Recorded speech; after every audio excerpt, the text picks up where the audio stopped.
일라디오. 1년이란 시간이 이렇게 길게 느껴졌던 때가 또 있었던가요?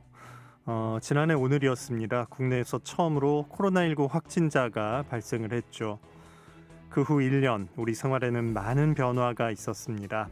많은 걸 놓치고 잃었고, 그러면서 우리는 진짜 소중한 것이 무엇인지 깨닫고 있는 중입니다. 이 지난한 시간들을 또 얼마나 견디고 버텨야 할까 참 막막하고 답답한 것도 사실인데요. 그래도 다행스러운 건 강화된 사회적 거리두기의 효과가 서서히 나타난다는 겁니다. 이틀째 신규 확진자 수가 300명대를 보이고 있고 추이를 살필 수 있는 일주일 확진자 수도 많이 줄었고 집단 감염도 줄기 때문에 긍정적 신호로 볼 수 있다는 게 방역당국 설명입니다. 하지만 지금은 여전히 희망과 위기가 교차하는 시기고 여전히 방심할 수가 없는 상황이죠. 앞으로 얼마나 더 지나야 할지 알 수는 없지만 분명한 건 하루라도 앞당기기 위해서는 더 철저하게 방역 수칙을 지켜야 한다는 거겠죠.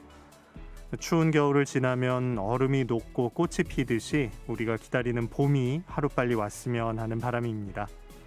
1월 20일 수요일 오늘 아침 일라디오 출발합니다. 저는 아나운서 김재홍입니다.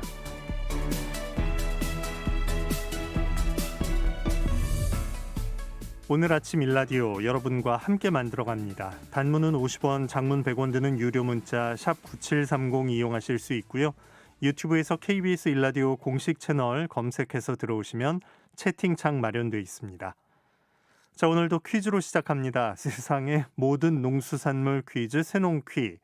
퀴즈 정답 맞춰주신 분들 가운데 추첨을 통해서 30분께 농촌진흥청에서 제공하는 웰빙 혼합 잡곡 세트, 경기 농촌융복합 산업 인증 제품인 사과즙 세트와 모바일 커피 교환권 등을 드리도록 하겠습니다. 자, 오늘 힌트도 잘 들어보시고요. 정답 아시는 분들은 저희 프로그램 이름이죠. 오늘 아침 일라디오 그리고 정답을 함께 적어서 보내주시기 바랍니다. 자, 이번 주 새농퀴 그 세 번째 힌트 지금 나갑니다.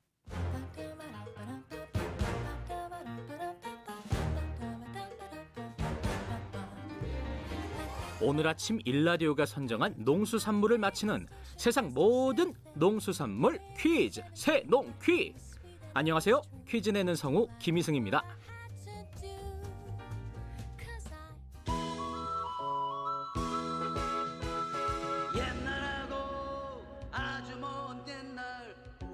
지금 들으시는 이 노래 다들 기억하십니까? 1990년 KBS에서 방영됐던 만화영화 옛날 옛적에가 시작할 때면 이 노래가 흘러나왔는데요. TV 방송용 만화영화로는 우리나라 최초로 해외에 수출한 작품이었죠. 이 만화에는 채소 모양의 얼굴을 한 두 도사가 나와서 전래동화를 소개했는데 한 명은 배추 얼굴을 한 배추도사였고 다른 한 명이 바로 이것의 얼굴을 한 이것도사였습니다. 그만큼 아주 오랜 옛날부터 우리와 친숙한 식재료였던 거죠.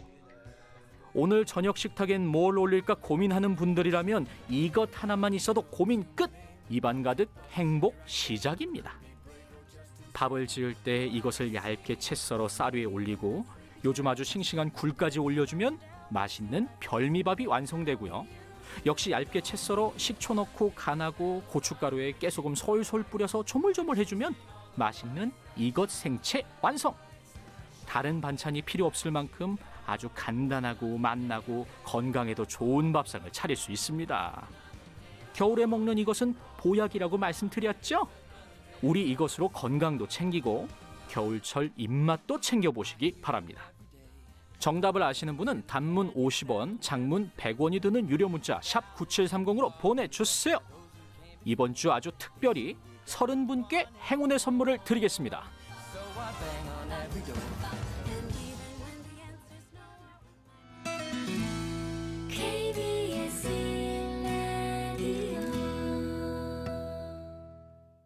퀴즈 정답 아시는 분은 저희 프로그램 이름과 정답 함께 써서 보내주시기 바랍니다.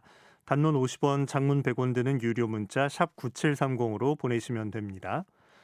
해외 농업 소식으로 이어가죠. 나라 밖에선 어떤 얘기들이 화제가 되고 있는지 조윤주 외신캐스터와 함께합니다. 안녕하십니까?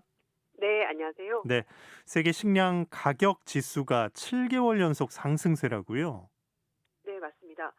유엔 식량 농업 기구에 따르면 2020년 12월 세계 식량 가격 지수가 전월 대비 2.2% 상승한 107.5포인트를 기록했다고 밝혔습니다. 식량 가격 지수는 작년 5월에 91포인트 기록한 다음에 계속 상승했고요. 10월 달에 100포인트 넘어섰고 11월 달에 105.2포인트로 7개월 연속 오름세를 보이고 있습니다. 곡물, 유제류, 유제품, 육류 가격은 올랐고요. 설탕 가격은 떨어졌습니다. 2020년 평균 식량 가격 지수는 97.9포인트로 전년보다 3.1% 상승한 것으로 나타났습니다. 네, 어, 그 품목별로 좀 보면 곡물 지수가 특히 많이 올랐다고요. 네, 맞습니다. 2020년 평균 곡물 가격 지수가 102.7포인트로 전년보다 6.6% 올랐고요. 2014년 이후 가장 높은 값을 기록했다고 합니다. 미래 주요 수출국의 공급량 감소 그리고 미국과 러시아 생산량 감소 우려 때문에 러시아의 수출 쿼터 발표 이후에 미 선정량 감소 등 이렇게 나오면서 가격이 올랐고요. 옥수수는 남미 생산량 감소 우려, 또 대두 가격 상승에 따른 파급 효과 때문에 가격이 올랐습니다. 그리고 쌀은 태국, 베트남산 공급량 감소, 인도, 파키스탄산의 이제 수요 증가 때문에 역시 가격 올랐습니다. 그리고 2020년 평균 유지료 가격 지수가 99.1포인트로 전년보다 19% 넘게 상승하면서 3년 만에 최고치를 기록했습니다. 이 팜유는 수출세를 인상한 인도네시아를 비롯해서 주요 생산국의 공급량 부족 때문에 7개월 연속 가격이 올랐고요. 네, 대두유, 콩기름은 아르헨티나의 장기 파업으로 대두 분쇄량 감소 그리고 항만 물류 영향 때문에 수출량이 감소하면서 7년 만에 최고 수준으로 가격이 올랐습니다. 이외에도 유채씨유, 해바라기씨유 이런 것들도 수요 증가 때문에 올랐고요. 또 팜유 가격 상승 때문에 맞물려서 더 가격이 많이 올랐다고 합니다. 그리고 유제품은 오세아니아 지역의 고온 건조한 그 기후 때문에 우유 생산량 감소 우려가 커지면서 약간 올랐습니다. 네. 원인은 다양한데 뭐 적게 보면 파업 영향 같은 것도 영향을 미치는 것 같고 곡물은 네. 이런데 가축 쪽을 보면 좀 질병 쪽의 영향을 더 많이 받겠죠? 그렇습니다. 육류는 11월 달보다 12월 달에 1.7% 상승하면서 94.3포인트 기록했는데요. 가금육의 경우에는 주요 생산국의 수출 대신 그 국내 판매가 강화되고 유럽에서는 교류 인플루엔자가 발생하면서 역시 영향을 미쳤습니다. 또 뿐만 아니라 중동 지역의 수요 증가 때문에 가격이 올랐습니다. 또 소고기와 양고기는 오세아니아 지역의 공급량 부족으로 가격이 올랐고요. 돼지고기는 가격이 소폭 내렸는데 2020년 평균 육류 가격 지수가 95.5포인트로 전년보다 4.5% 하락했다고 합니다. 설탕은 11월 달에 이제 비교해 봤을 때 12월 달에 0.6포인트 하락하면서 87포인트 기록했는데요. 설탕은 세계 2위 수입국인 중국의 설탕 수입량 증가, 또 인도네시아의 식품업계 정제 설탕 수요 증가에도 불구하고 세계 최대 생산국인 브라질, 인도 생산량 증가 전망으로 가격이 약간 떨어졌습니다. 네. 어쨌든 종합지수는 작년 5월만 해도 90 초반이었는데 지금은 벌써 네, 110에 가까울 정도로 가파르게 올랐다는 걸 볼 수가 있네요. 예. 맞습니다. 자, 미국 정부가 중국의 한 지역에서 생산되는 면화를 수입하지 않겠다고 하는데 이제 그 지역 인권 탄압 의혹 때문이라고요. 네, 맞습니다. 미국 정부가 중국의 신장 위구르 지역에 생산되고 있는 면화, 토마토 가공 품의 수입을 전면 금지했다고 하는데요. 신장 위구르 자치구는 중국 정부가 이슬람교를 믿는 소수민족인 위구르족 주민들을 수용소에 강제로 입소를 시키고 여기서 노역을 하면서 인권 탄압 문제가 제기되는 곳입니다. 미 국토안보부 산하에 있는 세관 국경보호국은 신장산 면 그리고 토마토 제품의 수입을 전면 금지한다고 13일 밝혔는데요. 국토안보부 부장관 대행은 어떤 형태의 강제노동도 용인하지 않을 것이라면서 미국 기업들은 공급망에서 신장산 제품을 제외해야 한다고 주장했습니다. 수입 금지 명령은 신장산 면 원료 그리고 면직물, 의류 일체, 토마토 가공품 전반에 다 적용이 되는데요.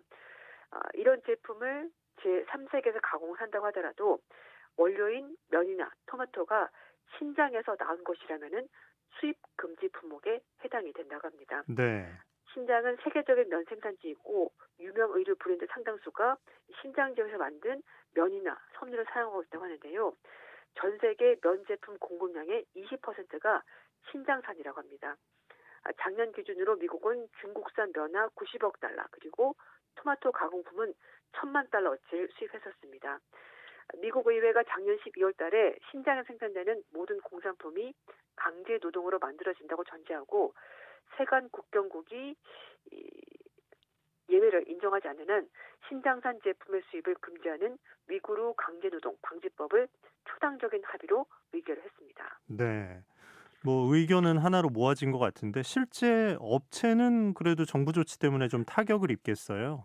네, 그래서 이렇게 전면적인 수입 금지를 반대했었던 미국의 관련 업계는 대책 마련을 고심하고 있는데요.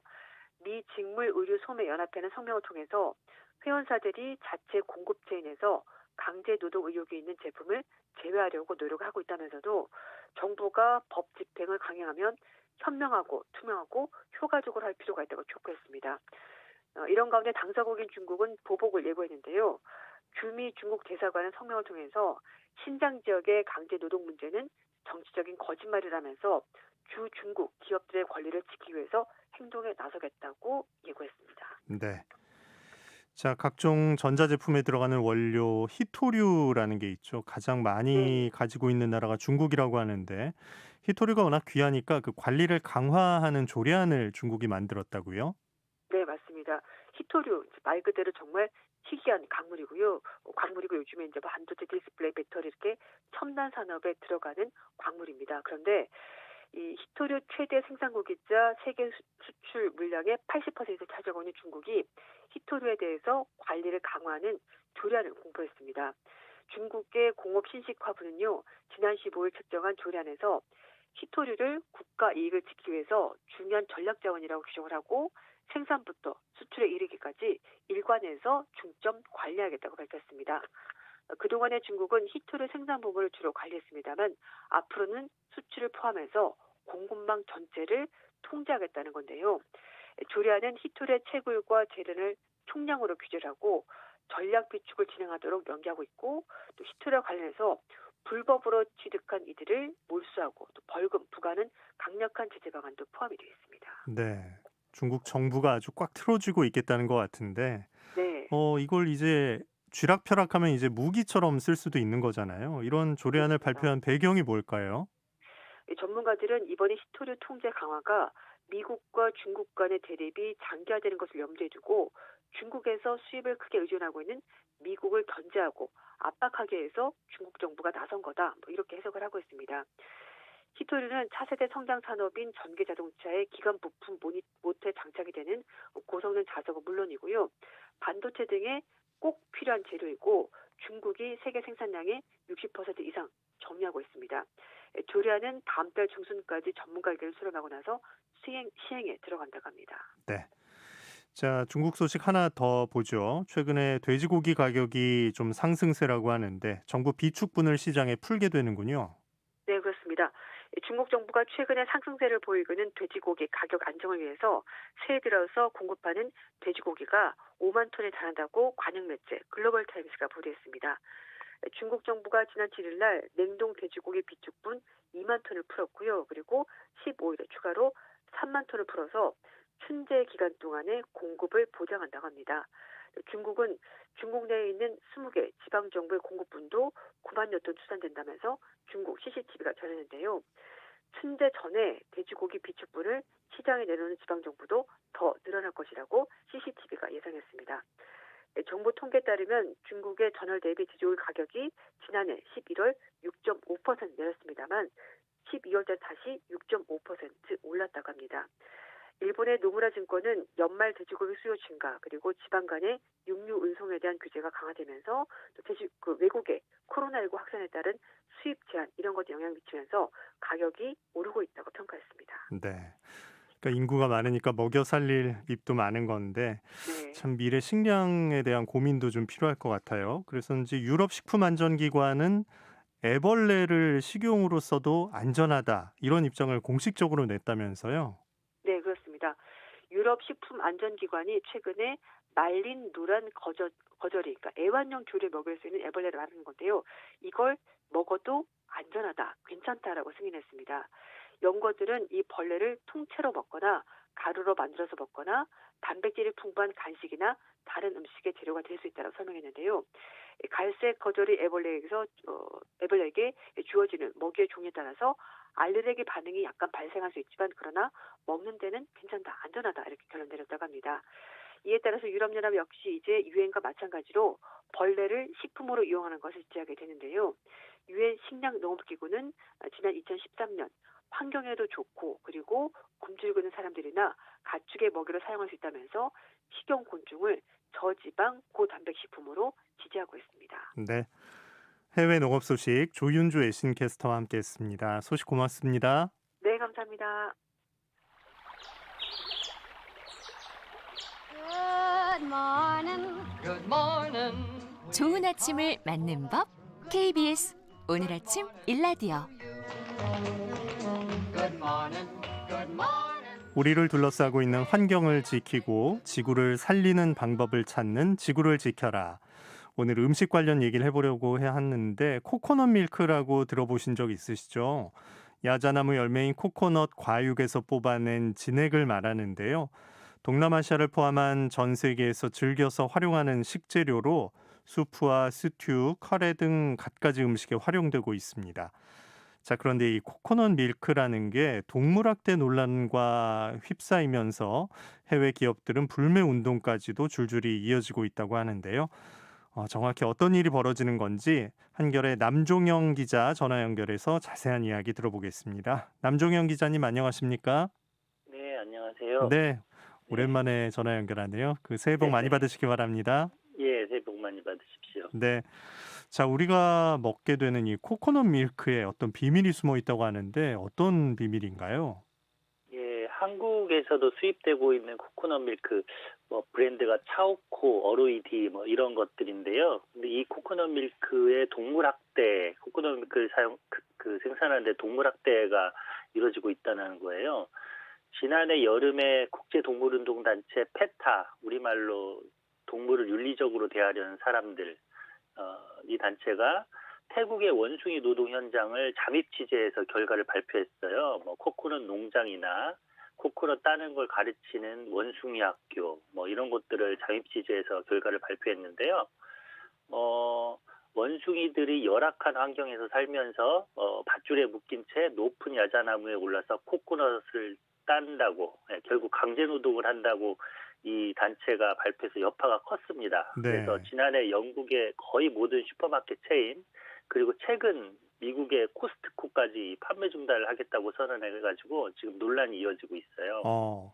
그러니까 우리가 그냥 슈퍼에서 사서 썼지만 그게 어떻게 만들어지는지를 한번 보고 나니까 안 팔겠다라고 선언할 수밖에 없을 그런 정도였군요.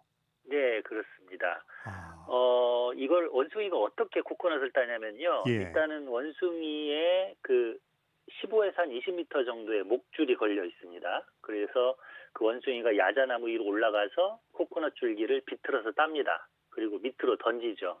그러니까 이 영상을 보고 사람들이 분노를 한 거예요. 이게 이제 하루에 그 일을 위해서 이제 하루 종일 목에 줄을 매고 시키는 대로 하는 거잖아요. 네네. 거의 노예처럼 일만 하는 건데, 이거를 그러면 계속 이 코코넛 따는 걸 시키기 위해서 태어날 때부터 이거를 준비를 시키겠네요. 그 원숭이 학교라는 곳이 있어요. 예. 바로 이런 코코넛 따는 법을 가르치는 학교인데, 보통 원숭이가 태어난 뒤 한 3달에서 5달 정도 때 학교에 보낸다고 해요. 그리고 이 원숭이 학교에 보내는 비용도 꽤 비싸고요. 처음에는 그 짧은 장대 위에 코코넛을 묶어놓고 올라가서 따는 걸 가르치는데 점점 더 긴 장대를 사용하는 거죠. 그리고 나중에는 비교적 키가 낮은 나무에서 후에는 아주 긴 나무까지 올라가서 코코넛을 따게 한다고 합니다. 최소 6개의 명령을 알아듣도록 하고 나무에 올라가서도 아주 잘 익은 코코넛을 고르는 능력까지 배워야 한다고 해요. 그러고 나서는 아주 이제 훌륭한 노동자가 되어서 돌아온다고 하죠. 보통 사람이 딸 경우에는 보통 소년이 따는데요. 하루에 80개 정도, 그 정도 따는데 원숭이는 1,000개 가까이 딴다고 합니다. 말하자면 고용보험도 퇴직금도 필요 없는 아주 살아있는 기계가 돼서 돌아오는 거죠. 그런 걸 알기 때문에 어릴 때 이제 비용을 지불하고라도 이 학교에 보내서 수학 방법을 가르치는 거군요. 네. 예. 아, 하루에 1,000개를 딴다. 아니, 그러면 쉬는 시간은 있는 건가요? 사실은 이번에 그 페타가 낸 취재 결과가 모든 걸 담고 있지는 못해요. 그래서 어느 정도 그 노동을 하는지는 잘 모르는데요. 보통 평소에는 밧줄이 무거운 타이어에 묶여 있어가지고 이제 아주 제한된 그런 상태에 있고 일을 하지 않을 때는 이제 그런 식으로 있고 평소에 뭐 비를 맞고 있는 방치되는 모습도 많이 보였지요. 근데 네. 얼마나 어느 정도 시간을 따는지는 사실은 아직 정확한 통계는 없는 상태입니다. 그래서 자유가 없고 일단 그 네. 무거운 거에 묶어놔서 어디 가지 못하게 하고 또 일을 시킬 땐 시키는 건데 정확히 몇 마리 정도가 이런 일을 하고 있는 건지 또 태국의 어느 지역인지 좀 파악된 건 있나요?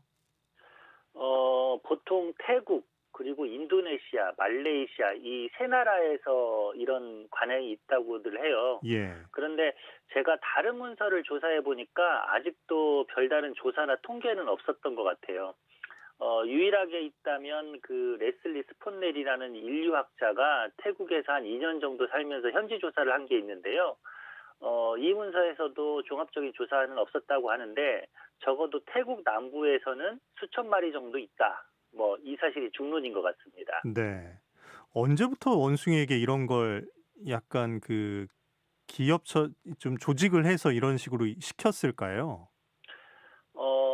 적어도 18세기, 19세기 정도부터는 있었던 것 같아요. 그 당시에 서구 탐험가들이 이 지역을 방문을 했을 때 기록을 여럿 해놨는데요. 우리나라에서도 방문했었던 그 이사벨라 버드 비숍이라는 탐험가도 이 말레이시아에 가서 기록을 했었는데 이런 얘기가 있어요. 주인이 원숭이한테 지시하니까 원숭이가 나무에 올라가서 따더라. 근데 덜 익은 것을 비틀으니까 잘 안 따지고 그래서 익은 걸 하나 따서 던지고 바로 내려왔다. 그랬더니 주인이 왜 하나만 따고 오느냐 다시 올라가라 그랬더니 이 원숭이가 불만스러운 표정을 짓고 걸어가더라. 이런 내용도 있었는데요. 네. 사실 언제부터 시작됐는지조차도 지금 사실 정확하지는 않고 3,000년 전에 이집트 벽화에 원숭이가 무화과 나무를 따는 그런 장면이 있었기는 했습니다. 적어도 꽤 오래된 경향이라고 보이기는 해요. 높은 나무니까 아무래도 체중이 가벼운 소년들이 올라가거나 아니면 더 나아가서 원숭이를 훈련시켜서 올려보냈던 것 같은데 이런 논란이 나오고 나서 태국 정부 반응이 혹시 나온 게 있나요? 예, 태국에서는 이런 게 사실 좀 당연하게 여겨졌던 것 같아요. 그래서 태국 정부는 예상치 않은 국제적인 반응에 좀 당황을 했고 곤혹스러워했습니다. 그래서 각국 주재 태국 대사관에 지시를 내렸어요. 이게 동물학대가 아니라고 설명을 해라. 그러면서 좀 수습을 하려고 했었죠. 네. 네. 하지만 이 영상을 보고 나면 그렇게 거들기가 쉽지 않을 것 같은데요. 네, 그렇습니다. 근데 이게 사실은 태국과 그 다른 그 서구 나라의 문화적 차이가 있다고 태국 정부에서는 계속 얘기를 했죠. 그리고 대부분의 그 코코넛 농장에서는 이 원숭이를 때리거나 학대는 하지 않고 그냥 밧줄에만 묶어가지고 코코넛을 따오게 한 거다. 이렇게 얘기를 하고 있습니다. 네. 이게 또 굳이 찾아보자면 서구에도 이런 비슷한 일은 있지 않느냐 이런 식으로 반박을 하기도 한다면서요. 네, 그렇습니다. 이를테면 송로버섯을 채취하려고 돼지를 훈련시켜가지고 송로버섯을 채취하는 거 아니냐 이런 얘기도 했다고 하고 그러면은 가축과 무슨 차이냐 가축들도 다 소도 밭 갈고 이러는데 왜 원숭이만 문제될 게 뭐냐 이런 얘기들도 사실 있습니다. 근데 그 말도 그럴듯하긴 한데 좀 깊게 따져보면은 논리적이진 않아요. 왜냐하면 돼지나 이런 가축은 인간과 계속 함께 했지만 원숭이는 야생동물이거든요. 그러니까 이 가축은 인간과 함께 있도록 길들여졌고 나중에는 수십 수백 세대를 거쳐서 인간과 함께하는 게 편하도록 그게 편하도록 유전자까지 변한 동물이에요.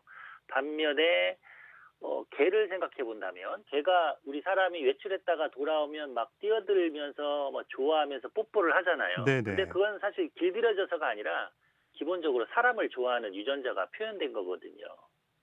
그래서 야생동물 같은 경우는 인간에 의해서 잠깐 길들여질지 모르지만 여전히 숲이나 바다로 돌아가고 싶어하고 자기네들끼리 사회적 무리를 형성하고 싶어하죠. 그렇기 때문에 야생동물인 그 원숭이도 마찬가지라고 생각됩니다. 야, 결국은 인간과 예. 함께하는 것보다는 야생에서 사는 게 가장 편하겠죠. 그런데 밧줄 묶이고 시키는 일을 해야 하고 그러니까 이제 이상 반응, 이상 행동도 당연히 나타나겠죠. 이제 계속 불안해하고 자리를 네. 맴돌고 이런 모습이 보이던데 이게 원숭이가 우리는 사실 우리가 좀 닮아 있고 어디들 가게 되면 또 와서 뭐 바나나도 받아가고 이러니까 얘가 야생이란 걸 좀 잊고 살았던 것 같은데 이 부분을 다시 생각해 볼 필요가 있겠네요. 네, 그렇습니다. 사실은 원숭이 같은 경우에 많은 그런 개체가 야생동물이기도 하지만 사실은 경계가 불명확한 그런 원숭이들도 있어요. 인간의 주거지가 확장되고 숲이 개발되면서 원숭이의 서식지가 축소됐죠. 그래서 원숭이들이 인간이 사는 마을로 들어와서 음식물 쓰레기를 먹거나 아니면 농작물을 훔쳐먹는 존재도 됐습니다. 사실은 이 원숭이 노동을 하는 이 원숭이 같은 경우도 그런 경우예요. 그러니까 네. 야생에서 포획됐다기보다는 마치 길고양이처럼 코코넛 농장 근처에서 코코넛을 훔쳐먹는 존재였던 거죠. 네. 그래서 그런 원숭이를 잡아다가 코코넛 농장 노동자를 만든 건데요. 아까 제가 소개했던 인류학자 같은 경우에는 원숭이를 노동자로 고용하는 것에 대해서 비난하지 않더라고요. 왜냐하면 어차피 코코넛 농장에서 코코넛을 훔쳐 먹으면 인간과 갈등이 발생할 터인데 차라리 코코넛 농장에서 일을 시킨다면 원숭이에게도 좋고 인간에게도 좋다는 주장이죠. 물론 좋은 환경에서 동물학대가 없다면요. 예, 그런 점에서 조금 깊게 들여다볼 문제인 거는 같습니다.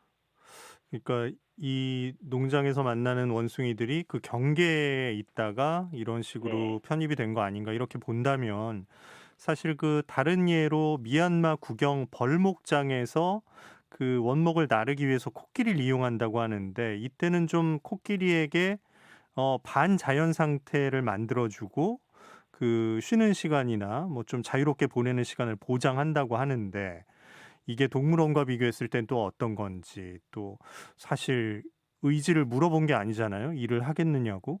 이렇게 생각을 해본다면 좀 이번 코코넛 농장과는 어떤 비교를 할 수 있을까요? 코끼리는 다른 종과 달리 좀 특이합니다. 왜냐하면 한 2000년 전부터 전투용이나 노동용으로 길들여서 사용됐죠. 알렉산더 대왕이 코끼리 부대도 운영하고 그랬잖아요. 네네.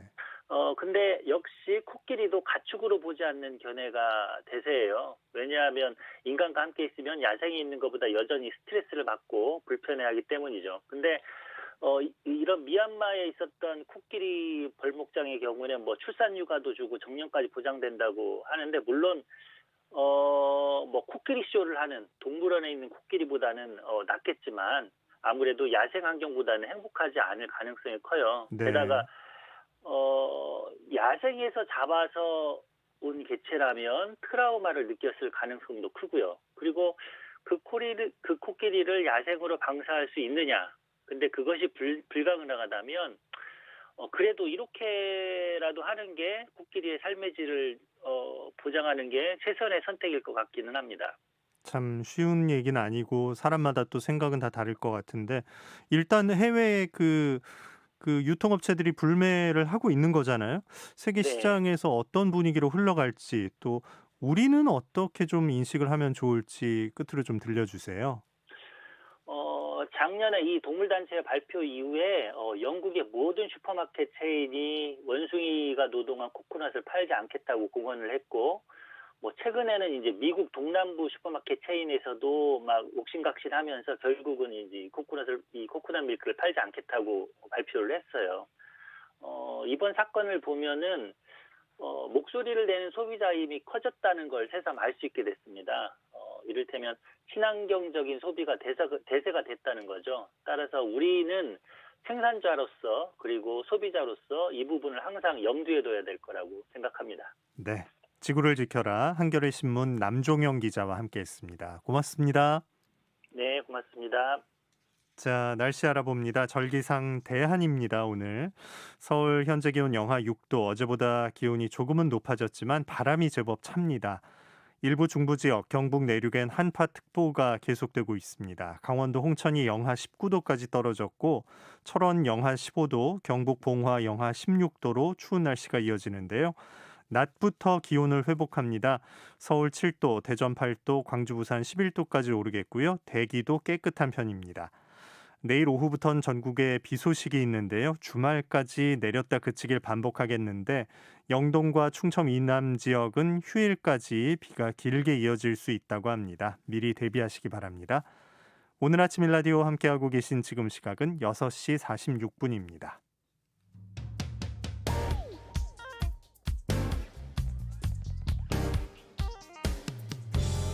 오늘 아침 뉴스 브리핑 정상근 기자와 함께합니다. 안녕하십니까? 네, 안녕하십니까? 네, 오늘이 코로나19 확진자 발생한 지 1년째 되는 날이네요. 네, 이 국내에서 처음으로 코로나19 확진자가 발견된 날이 바로 2020년 1월 20일이었습니다. 곧 1년이 됐는데요. 현재 진행 중인 3차 대확산을 포함해서 이 초반에 대구 경북 중심의 확산, 그리고 수도권 확산 등등 고비가 이어졌지만 이 방역 당국의 지휘와 의료진들의 헌신, 그리고 우리 국민들의 방역 수칙 준수로 1, 2차를 잘 이겨내고 3차 대확산도 점차 줄어들 기미가 보이고 있습니다. 하지만 어제도 300명이 넘는 확진자가 나왔습니다. 지난해 말에 1000명이 넘는 확진자가 이어진 것과 비교해서 많이 줄기는 했는데 여전히 적지 않은 수입니다. 어제 0시 기준 신규 확진자는 모두 386명이고요. 오늘도 300명대 확진자가 예상이 됩니다. 1년이 지난 지금 누적 확진자는 7만 3천 명을 넘겼고 누적 사망자는 1,300여 명에 이릅니다. 특히 최근에는 가족이나 지인 모임 같은 사적인 만남에서 감염되는 사례가 늘고 있는데요. 일주일간 개인 간 만남 등으로 인한 확진자 접촉 감염이 43% 늘었습니다. 이처럼 개인 간 접촉으로 인한 확진자가 늘면서 서울시에서는 가족 중에 한 명은 선제 검사를 받아볼 것을 권고했습니다. 네. 세월호 검찰 특별수사단의 활동이 종료됐죠? 네, 이 세월호 참사가 발생한 지 7년이 돼가는데요. 여전히 침몰 원인 그리고 구조 실패 원인은 명확하게 규명되지 않았습니다. 이에 대해 지난 2019년 검찰은 세월호 관련 의혹들을 백서를 쓰는 심정으로 수사하겠다라면서 특별수사단을 출범시켰는데 어제 수사 결과를 발표하고 활동을 공식 종료했습니다. 수사단의 결론은 이 제기된 의혹들 거의 대부분 무혐의 처분을 하는 것이었습니다. 국가정보원이 유족들을 뒷조사해서 최소 48건의 보고서를 작성한 사실이 확인됐지만 이 검찰은 미행이나 도청이 확인되지 않았다라면서 무혐의 처분을 내렸습니다. 이 국군 기무사령부가 유가족 사찰 문건을 600억 원이나 작성을 해서 군사법원에서 실형을 받았습니다만 이를 35차례 보고받은 청와대 관계자들도 무혐의 처분을 받았습니다. 또 우병우 당시 민정비서관과 황교안 법무부 장관이 해경정장의 구속영장에서 과실치사 혐의를 빼라 이렇게 압박을 했다는 의혹은 문제의 소지가 있지만 단순한 의견 전달이라면서 역시 무혐의 처분을 내렸습니다. 이 과정에서 검찰은 우병우 전 비서관과 황교안 전 장관을 서면 조사만 한 바 있습니다. 네. 유족들은 강하게 반발하고 있는 상황이죠. 네, 유가족들은 세월호 참사 진상규명을 요구하면서 청와대 앞에서 1년 넘게 피켓 시위를 하고 있고 아예 80여일 전부터는 숙식을 하면서 밤샘 농성을 벌이고 있습니다. 사고 당시 임경빈 군이 해경 간부도 탔던 구조 헬기를 타지 못하고 살아있을 가능성이 있었음에도 배를 통해서 뒤늦게 이송됐다라는 이 4.16 참사 특별위원회 조사 결과가 나오고 난 직후부터 농성이 시작이 됐는데 참고로 이에 대해서도 검찰은 해경에 무혐의 처분을 내린 바가 있습니다. 네.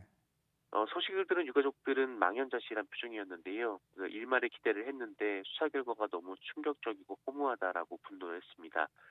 이 사회적 참사 특별조사위원회 역시 구조 매뉴얼 준수 여부 등 핵심 쟁점을 검찰이 비켜갔다라고 비판을 했고 또 해경 등 주요 관계자들의 증언이 검찰에서 달라진 것 같다라고도 지적을 했습니다. 네. 자, 미국은 조 바이든 대통령 당선인 취임을 이제 하루 앞두고 있는데 취임식이 어떤 형태가 될까요? 네, 이 현지 시간으로 20일 아침 이 조 바이든 대통령의 취임식이 있는데요. 이 바이든 당선인은 취임식 날 그 아침부터 이 워싱턴 DC에 있는 세인트 매슈 성당에서 여야 지도부와 미사에 참석을 할 예정입니다. 이 통합 메시지를 미국 국민들에게 전달할 예정인데요. 이 미사에는 미국 민주당의 낸시 펠로시 하원 의장 그리고 척 슈머 상원 원내대표 그리고 공화당의 미치 매코널 상원 원내대표와 케빈 메카시 하원 원내대표가 초청이 됐습니다. 이 전임 트럼프 대통령 재임 당시 민주당과 공화당 지도부는 도널드 트럼프 대통령 임기 중에 격렬히 내립한 것과 대조되는 행보를 첫 행보로 택한 것입니다. 네.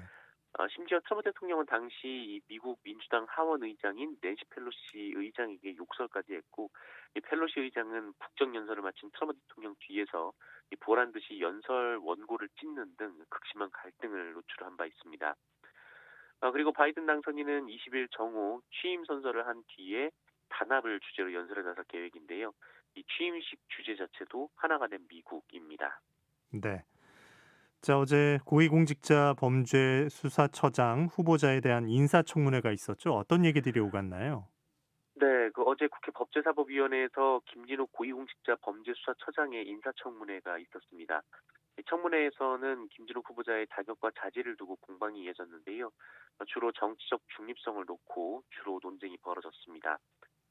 특히 초반부터 윤석열 검찰총장에 대한 질문이 나왔는데 이 조수진 국민의힘 의원은 고위공직자 범죄수사처 출범 시 수사 대상으로 윤석열 검찰총장이 1호가 될 것이다라는 주장이 있다라고 묻자 이 김진욱 후보자는 모든 가능성을 열어놓겠다라면서도 1호 사건은 상징적 의미가 크기 때문에 수사 체계를 갖춘 다음 신중하게 검토되어야 한다라고 말을 했습니다. 네. 자, 안철수 국민의당 대표가 국민의힘 측에 서울시장 단일화 방식을 제안했다고요?